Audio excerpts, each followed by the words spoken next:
3 seconds. That's how long you have to make a life-altering decision on governmentsurplus.com at 2 in the morning when your judgment is being marinated in the hoppy goodness of a craft IPA. 3 seconds between you and a slightly used lot of traffic cones. 2 seconds between you and a decommissioned office shredder that looks like it ate another, smaller shredder.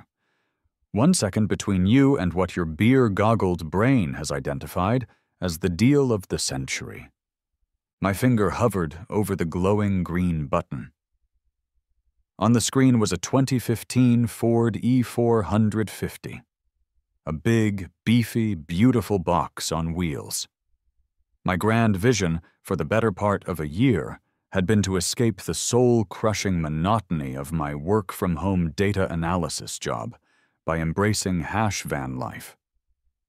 I'd seen the Instagram posts, impossibly attractive people waking up in perfectly made beds, opening the back doors of their Sprinter vans to reveal a breathtaking mountain vista, a fresh cup of pour-over coffee steaming in their hands.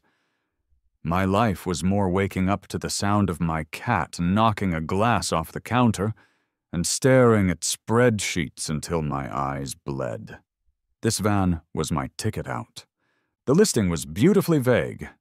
2015 Ford E450 Mobile Diagnostic Imaging Vehicle. The pictures were grainy, taken on a cloudy day in some forgotten asphalt lot. I squinted. Diagnostic imaging? I reasoned with my cat, Apollo, who was sleeping on my keyboard. Just means it has good wiring. Probably great for hooking up a mini-fridge and a PlayStation. Apollo opened one eye, gave me a look of profound disappointment, and went back to sleep. He was clearly not a man of vision. The description mentioned lead-lined walls.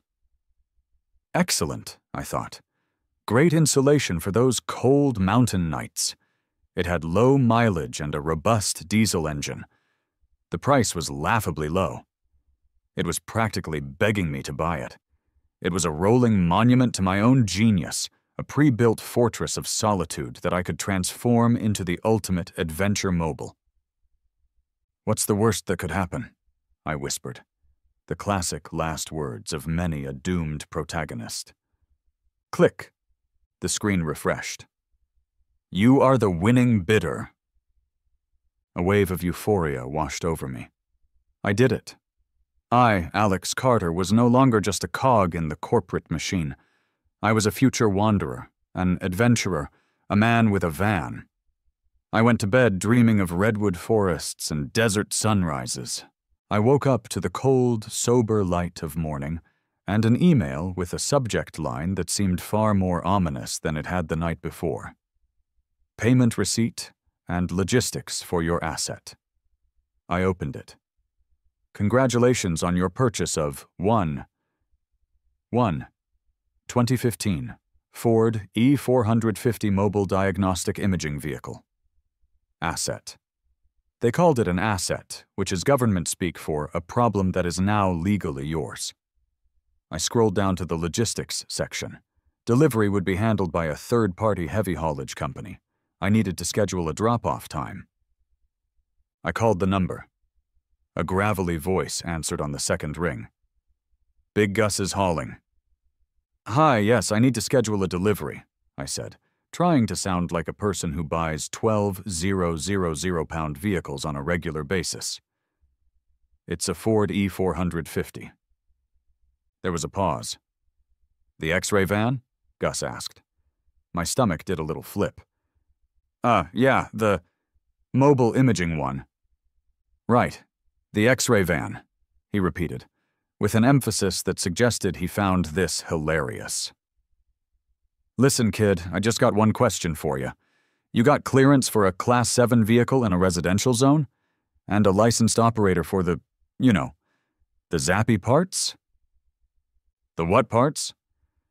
"The parts that go bzzzt and let you see other people's bones," Gus said patiently. "Look, my job is to drop it. Your job is to make sure the men in black don't show up when I do. Just tell me where you want your rolling cancer machine."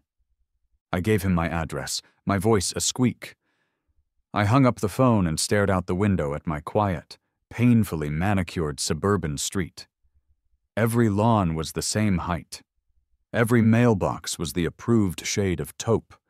My house, my mortgage, and my entire life were governed by a set of rules thicker than the phone book, enforced by a neighborhood watch that made the Stasi look like a book club.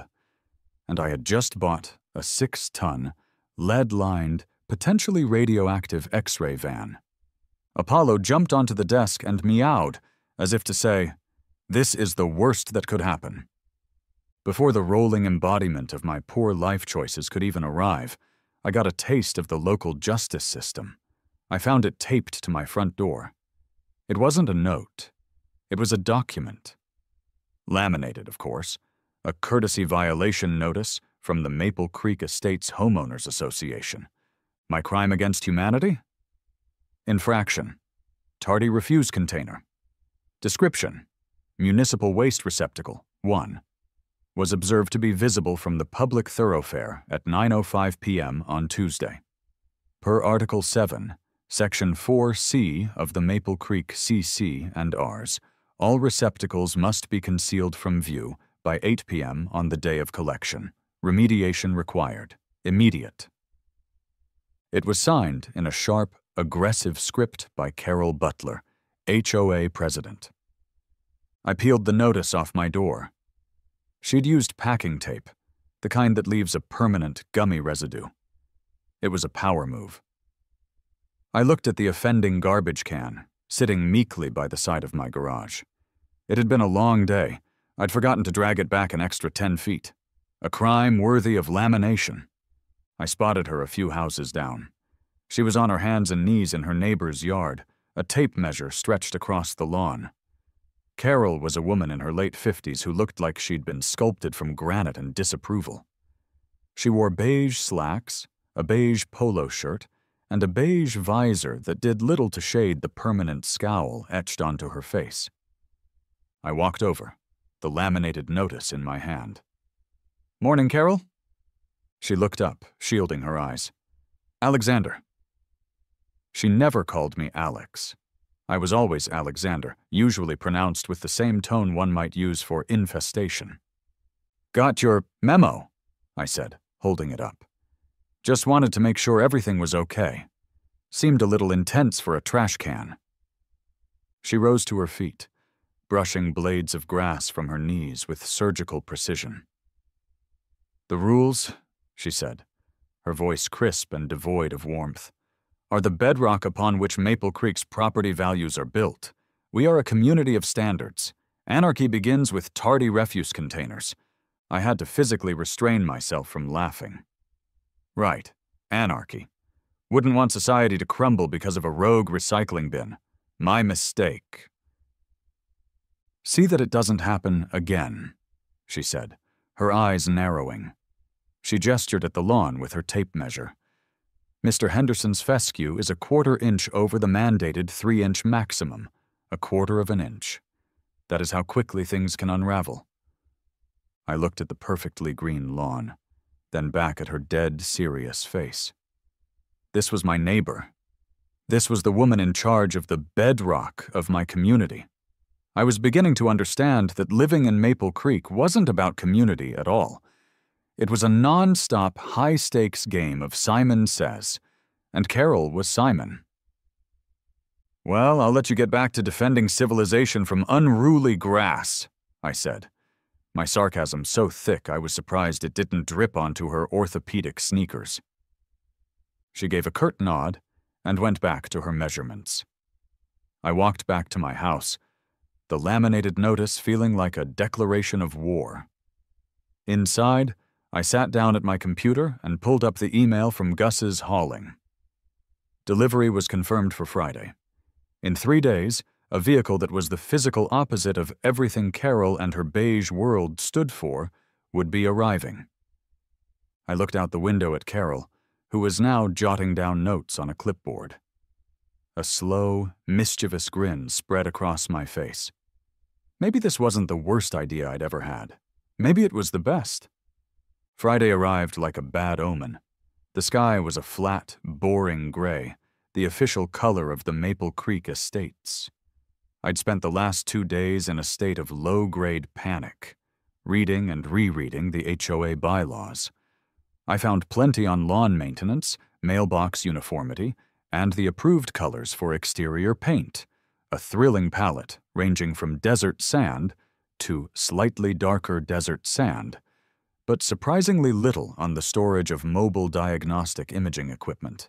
It was a loophole, I hoped, a big 6-ton loophole. At precisely 9 a.m., the ground began to tremble.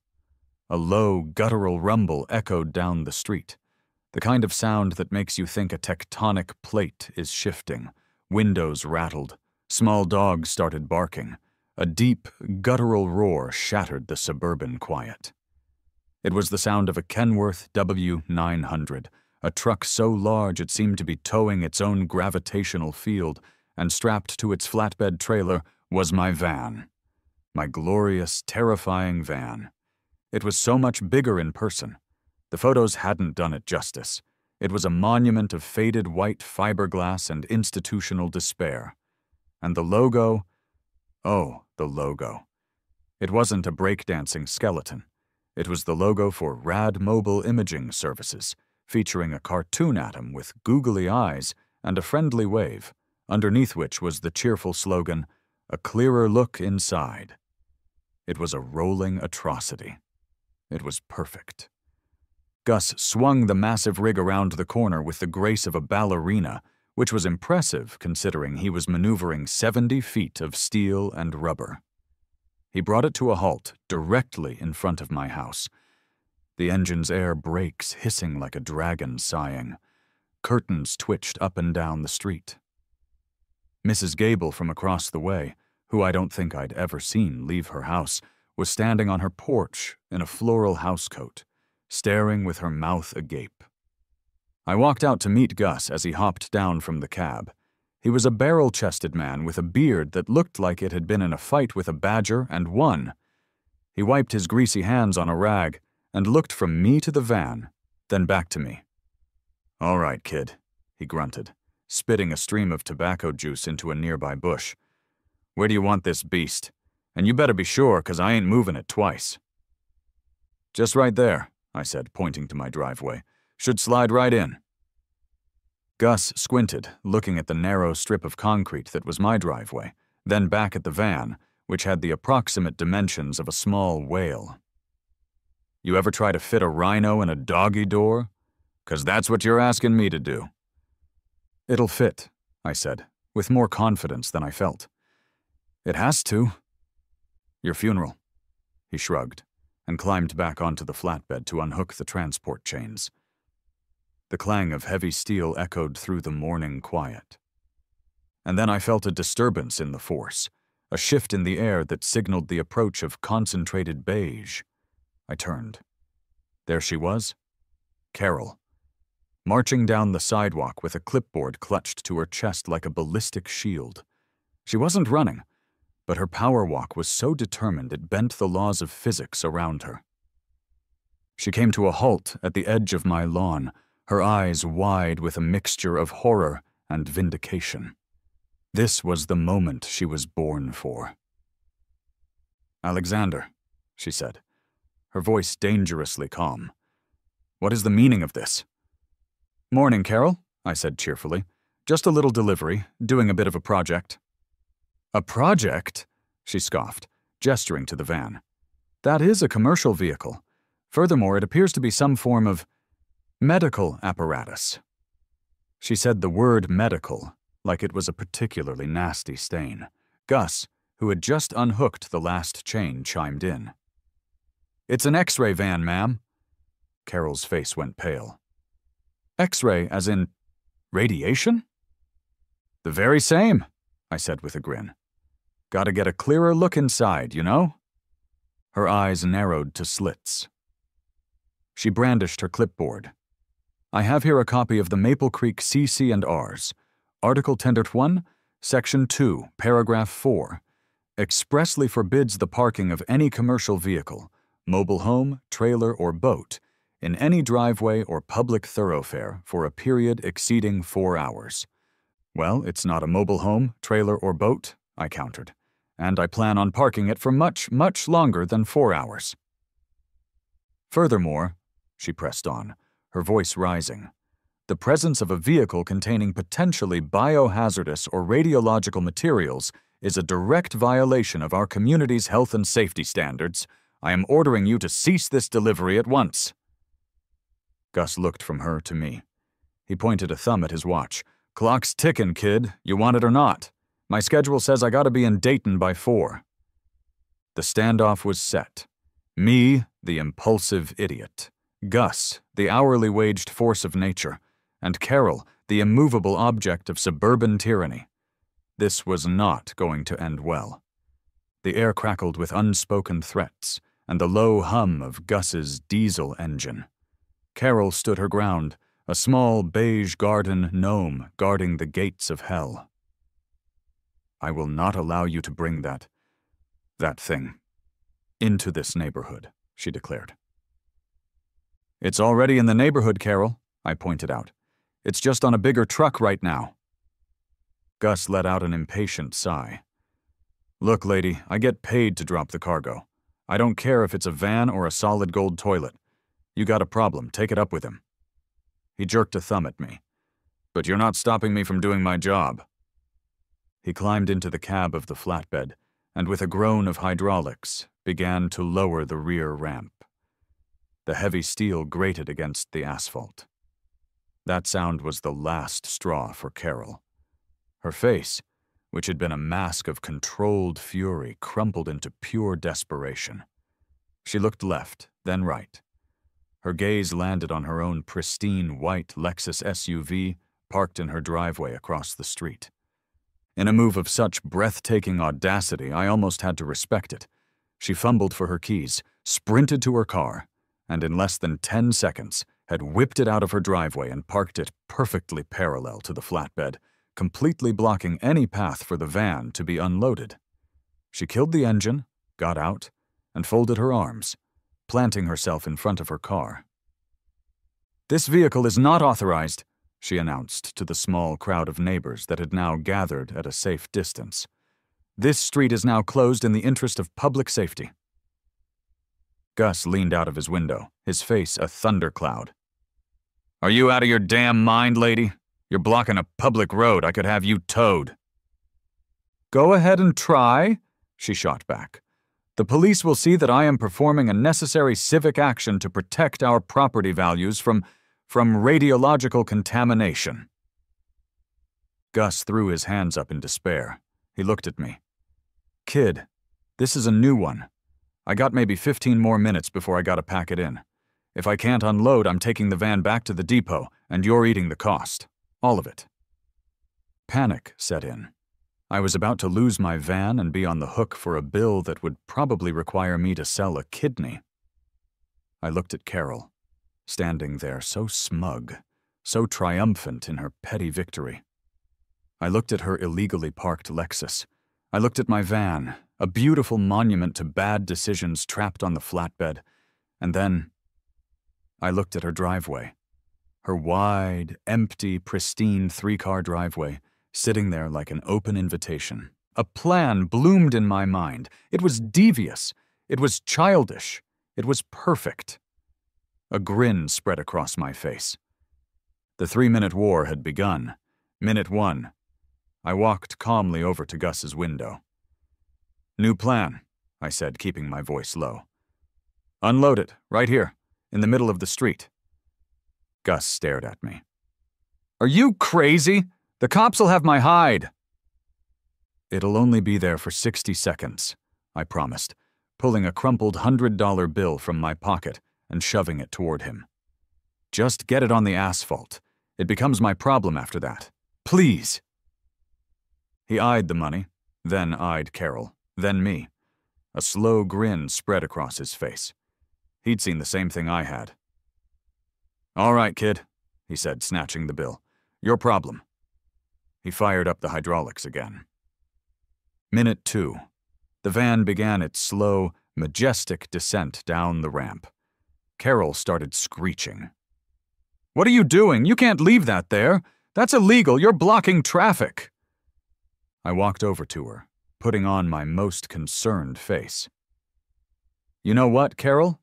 You're absolutely right," I said, my voice dripping with faux sincerity. "I can't leave it here. It's a major traffic hazard." I pointed a finger at her Lexus. "Just like your car, we're creating a real bottleneck." She was completely flustered, her brain short-circuiting at the idea of me agreeing with her. "Well, yes, my car is, but it's for a good reason. You need to move your thing." That was the only distraction I needed. While she was sputtering, I casually strolled to the back of the van, where Gus had conveniently left the driver's side door unlocked and the keys sitting in the ignition. I slipped inside. Minute 3. The driver's seat was surprisingly comfortable. The dashboard was a sea of mysterious buttons and switches, but the ignition was standard Ford. I turned the key. The diesel engine, cold for days, coughed once, twice, then roared to life with the sound of a waking leviathan. Carol whipped her head around, her eyes going wide with the dawning horror of a cartoon villain realizing the anvil is directly above them. From her perspective, her greatest problem had just developed a consciousness and an engine. I gave her a cheerful little wave through the windshield. I put the behemoth in drive. The van lurched forward. Carol let out a small shriek and scurried out of the way. I cranked the wheel hard to the right. The tires groaned in protest as I swung the massive vehicle in a tight arc. Smoothly, perfectly, I guided the Rad Mobile Imaging Services van up the gentle slope of her curb, over her prized petunias, a minor casualty of war, and parked it squarely in the center of her 3-car driveway. It fit like a glove, a very, very large, white, and vaguely radioactive glove. I made sure to park it far enough forward that it completely blocked in her Lexus. I killed the engine. The sudden silence was deafening. I hopped out, dusted off my hands, and walked over to the dumbstruck Carol. "There," I said with a pleasant smile. "Problem solved. It's off the street." For a moment, there was only the sound of a distant lawnmower and the frantic thumping of Carol's heart, which I could practically hear from 10 feet away.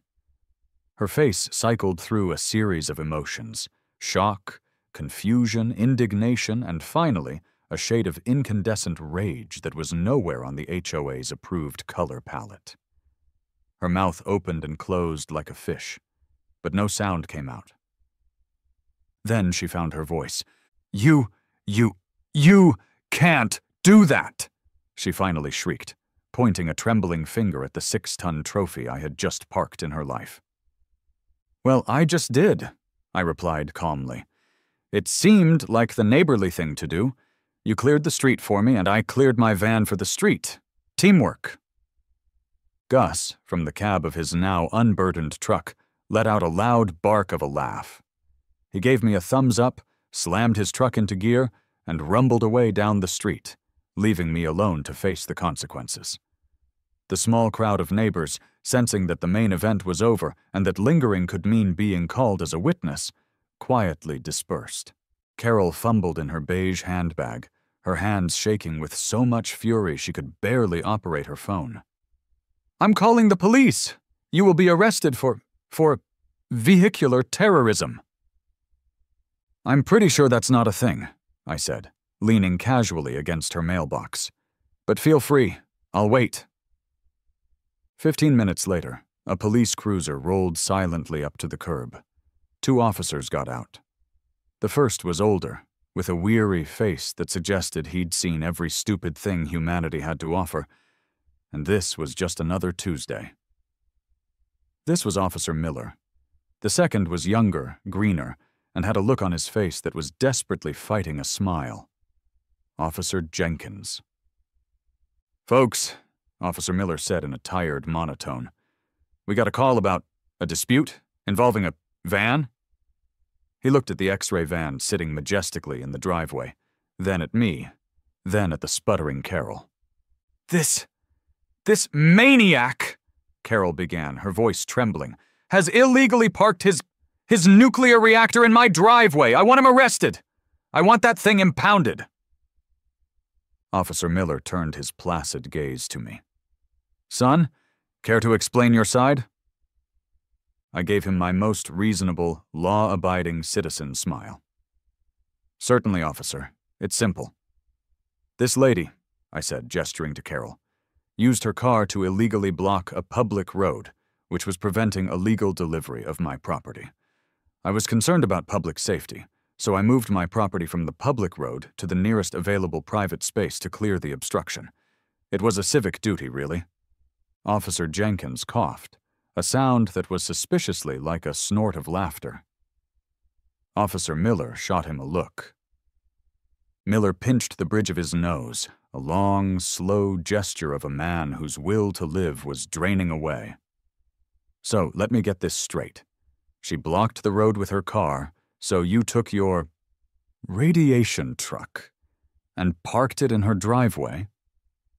That's the gist of it, yes, I confirmed. Seemed like a fair trade. An eye for an eye, a vehicle for a vehicle. Carol was practically vibrating. It's trespassing. It's an invasion. Ma'am, Officer Miller said, turning to her, his voice heavy with forced patience. Is this your private property? Yes, she snapped. And is this his vehicle? Yes. Well, then I'm sorry to tell you, but this is a civil matter, not a criminal one.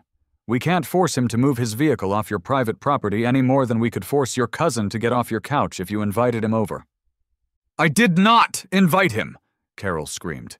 It was an implied invitation when she blocked the street, I added helpfully. Jenkins turned away, pretending to examine a crack in the sidewalk. His shoulders were shaking. Officer Miller sighed. It was the sigh of ages. Look, here's the deal. You can't have it towed, ma'am, because it's not your vehicle, and technically it's not illegally parked in a fire lane or anything. And you, he said, pointing a finger at me, can't just leave it here forever. You two are going to have to figure this out like adults. We're leaving. But what am I supposed to do? Carol pleaded. Officer Miller paused before getting back in his car. I don't know. Maybe ask him nicely to move it? He got in, and the cruiser pulled away, leaving a profound and deeply satisfying silence in its wake. I looked at Carol. She looked at me.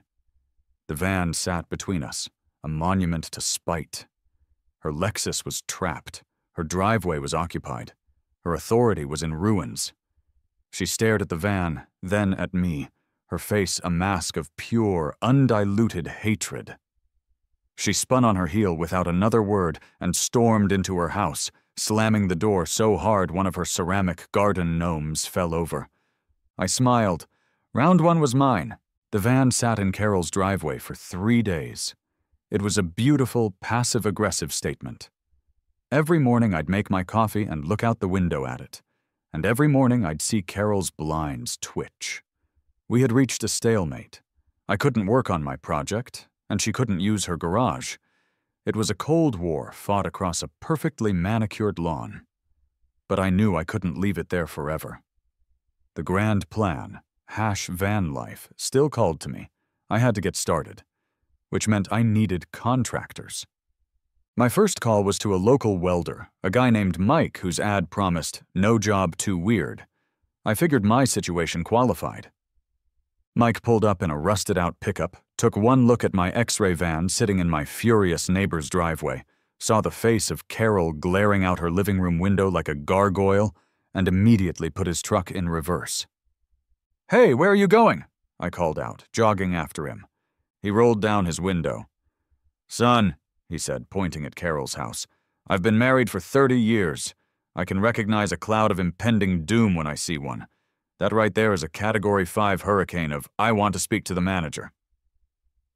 My insurance doesn't cover that. Good luck. He peeled away, leaving a strip of rubber on the pristine asphalt. My second attempt was with an electrician, a young, nervous-looking guy named Kevin I found on a gig app. I learned my lesson from Mike. I met Kevin at the corner, out of sight of Carol's watchtower. I explained the situation to him in hushed tones, like we were planning a covert operation. Kevin listened, his eyes getting wider and wider.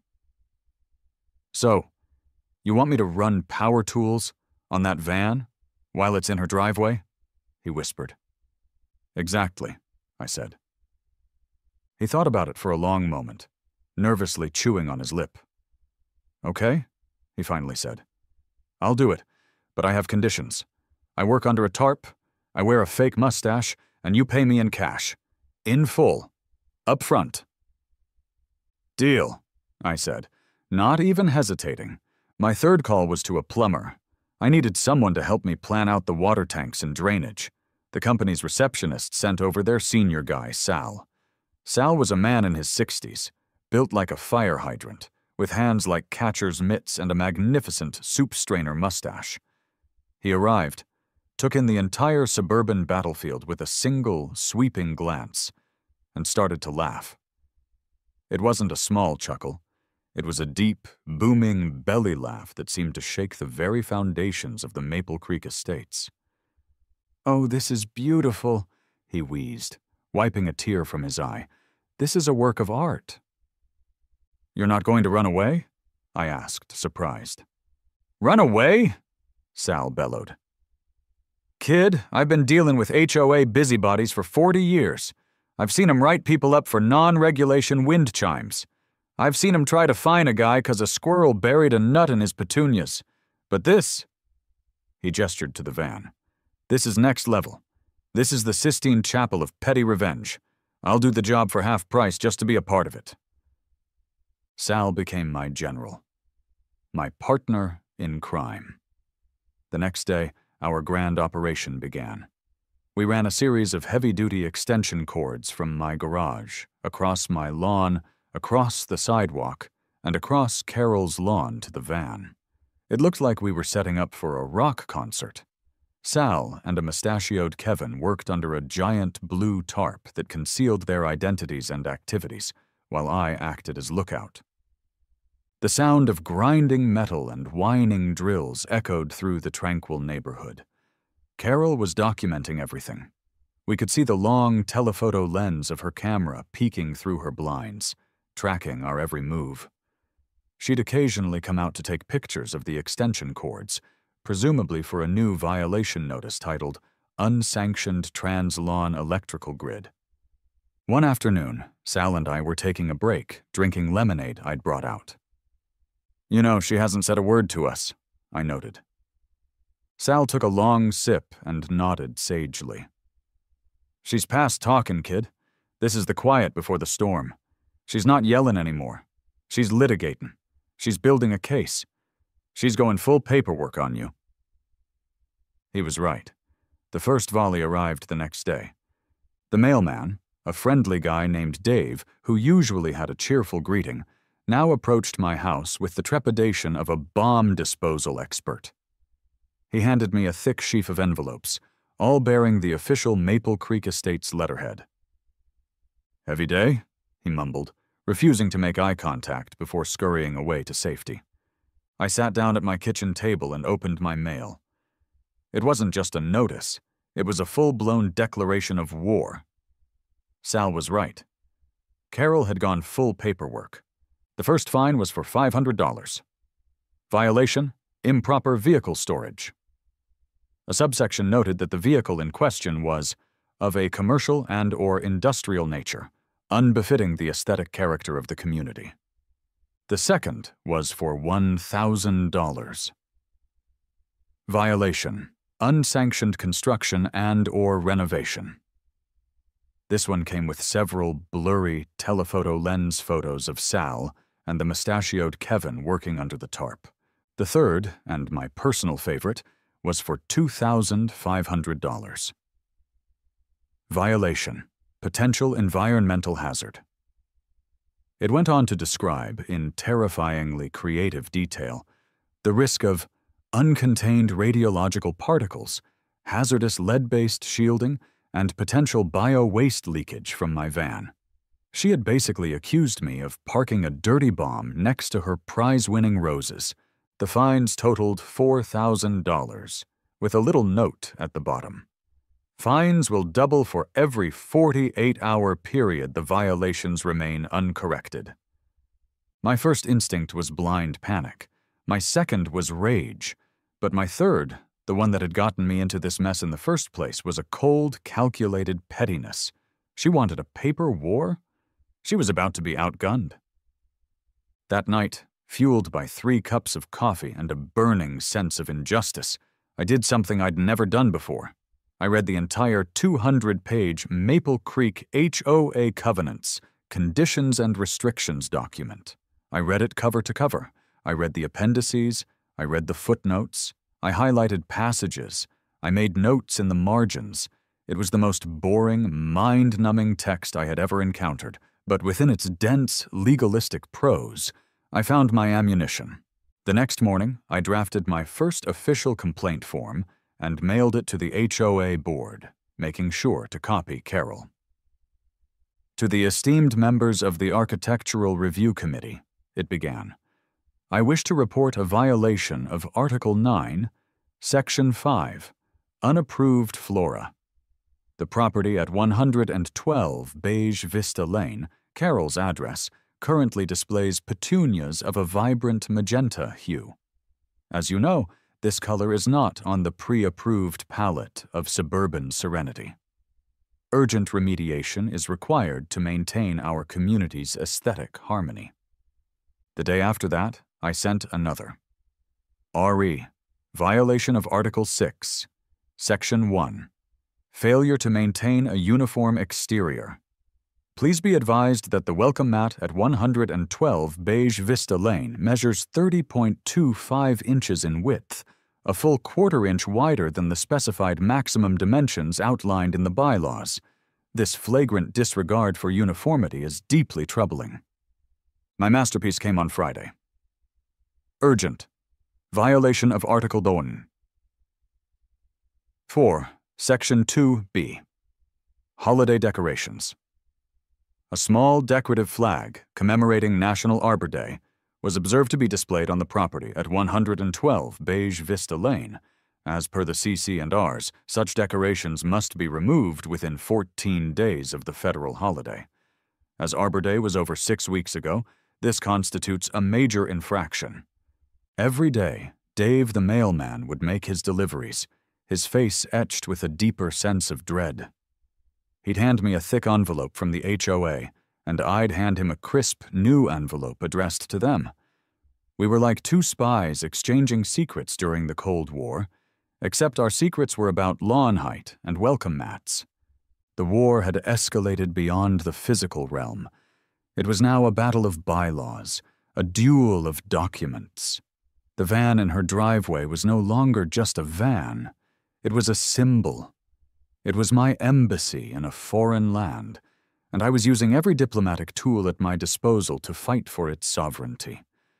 I had become fluent in the language of bureaucratic nonsense, and I was about to use it to burn her beige kingdom to the ground. The tipping point came a week later, delivered by a grim-faced Dave. It was a thick, cream-colored envelope. Inside, on heavy cardstock, was an official notice of Emergency Homeowners Association meeting. The agenda had only one item: discussion and vote on remediation measures for the nuisance property at 108 Beige Vista Lane, my address. The proposed measures were listed below: a formal censure, a lien against my property for the now astronomical fines, and a community-sanctioned vote to have my van, my beautiful embattled van, forcibly towed and impounded at my expense. This was it. Carol was done with the paper-cut attacks. She was going for the kill shot. The meeting was scheduled for Wednesday night at the community clubhouse, a sterile, soulless building with bad lighting and the faint smell of disappointment. I spent the next 2 days preparing my case. I called Sal, who immediately agreed to come as my chief character witness. "I'll be there, kid," he'd boomed over the phone. "Wouldn't miss it for the world. I'll even wear a tie." Wednesday night arrived. I walked into the clubhouse, and it was exactly as I'd pictured. The room was divided like a bad wedding. On the right side sat Carol and her loyalists, a collection of residents who looked like they ironed their socks. They whispered amongst themselves, occasionally glancing over at me with open hostility. On the left sat my ragtag group of supporters, a few younger couples who had also felt the sting of Carol's tyrannical rule, a grumpy old man who hated everyone but hated Carol more, and, true to his word, Sal, looking deeply uncomfortable in a clip-on tie. The meeting began. Carol, standing at a lectern, launched into her opening statement. She had a PowerPoint presentation. Of course she did. The first slide was a grainy, zoomed-in photo of my van, titled, "The Siege on Beige Vista Lane." She clicked through slide after slide of her telephoto spy shots.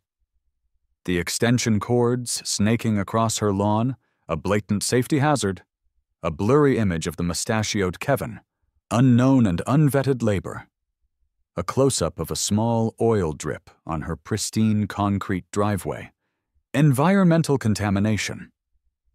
She spoke of property values, of community standards, of the sanctity of the CC and ours.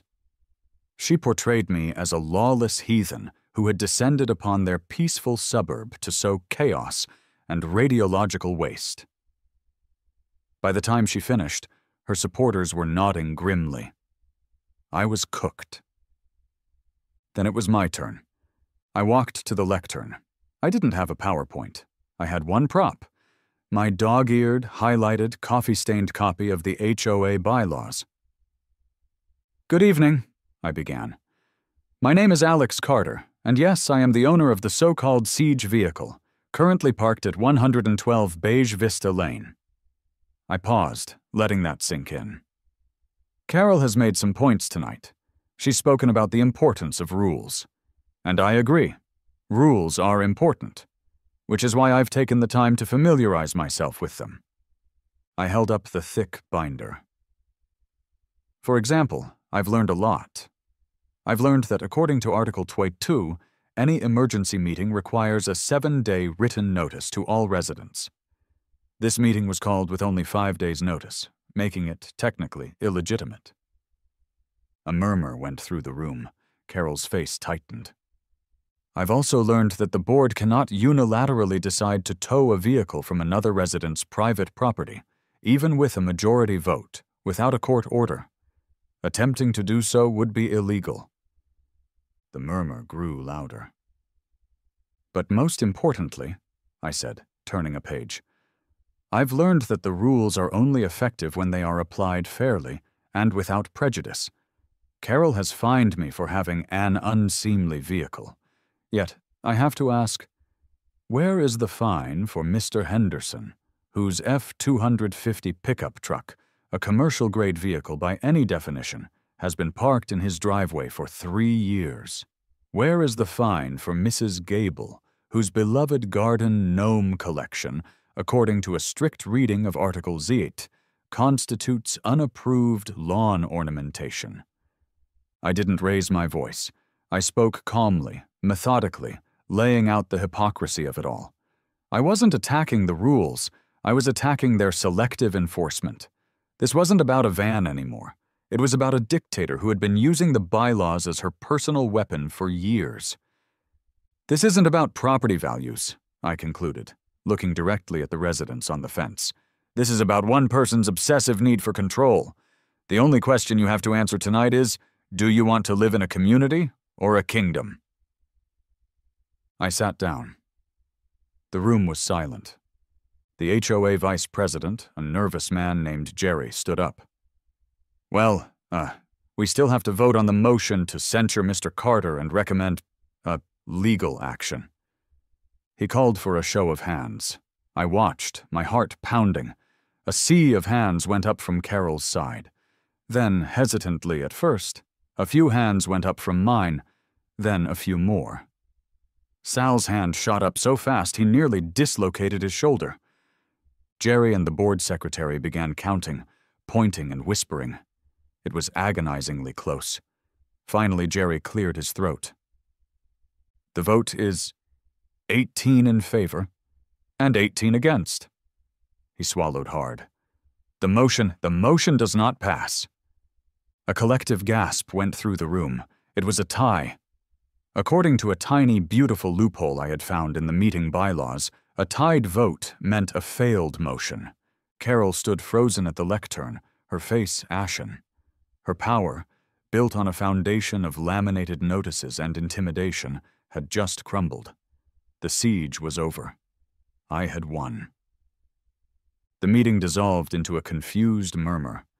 My supporters gave me quiet nods and pats on the back as they filed out. Carol remained at the lectern, staring into space, a queen whose subjects had just refused to bow. I didn't gloat. There was no need. The stunned look on her face was victory enough. The next morning, the neighborhood felt different. The air was still, but it was a peaceful still, not a tense one. The van was still in her driveway, but it no longer felt like an act of aggression. It felt like a relic from a war that had ended. I saw her as I went to get my mail. She was standing by her own mailbox, pretending to be interested in a catalog. The moment of truth. I could have just walked back inside, but I knew this fragile peace needed a treaty. I walked over. "Carol," I said, my voice even. She flinched slightly, but didn't storm away. She turned to face me, her expression unreadable. "What do you want, Alexander?"